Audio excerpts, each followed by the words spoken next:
In the panel earlier, some of the examples made by you and Jan Kiaginsu resonated to me a lot. It feels like all of these things are happening in the Philippines. Has the Philippines become sort of like a case study for repressive media freedom or repressive states on the press? It's actually quite sad that in the Philippines we have on the one hand a Nobel Peace Laureate who has Maria Ressa and Rappler that have shown the value that independent media bring in democratic countries.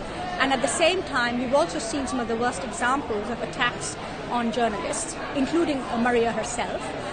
So it's a sad situation, and we see attacks under all kinds of laws, whether it's and sometimes under the guise of income tax laws or foreign agent laws, sometimes directly online attacks against women journalists, which of course undermines freedom of expression and media freedom, which is an essential pillar of democracy.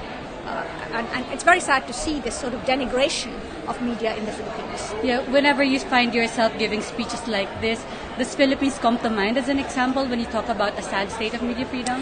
Well, Philippines is an example. I've discussed Philippines in my reports. I've been in dialogue with the previous administration. I hope to visit Philippines. I've been invited by the government. I'm looking forward to visit Philippines, to talk with the government, to talk with the media, to talk with civil society about the challenges that exist in the Philippines. And I hope in some way to bring awareness that when media is undermined, democracy is undermined. You said you've been invited by the government. Is it under President Ferdinand Marcos? No, it was under the previous government, Duterte. But I hope that the invitation is still valid now, and I will certainly make every effort to visit Philippines, because I think it's very important for the government to be open to the United Nations. It's a member of the United Nations, to allow us to come in, to see what's happening, and then to have a dialogue on how to improve this sad situation. What are your prospects for the Philippines under President Marcos? We've just come out of Duterte, who was behind or cheering on some of the attacks against Rappler and other media networks, including the largest network. What are your prospects under our new president? Well, I don't want to prejudge the administration. It's been in place for a few months. But what I would hope to see are big changes, big reforms in policies. You have a constitutional protection that is not being exercised properly.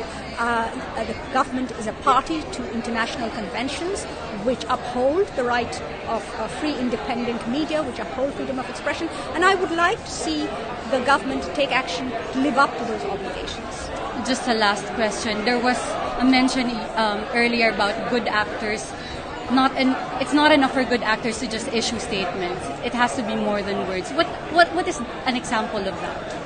Well, what good actors, the international system is a system of cooperation of states, and Philippines certainly has allies in the ASEAN, outside the ASEAN, internationally, and those allies need to point out to Philippines that media freedom is in the interest of the government.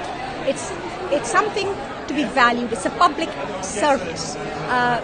And it's also a fundamental human right. And for the sake of its obligations, its international obligations, as well as national obligations under its own constitutional laws, the government should uphold the freedom. And that message is to come loud and clear from its allies.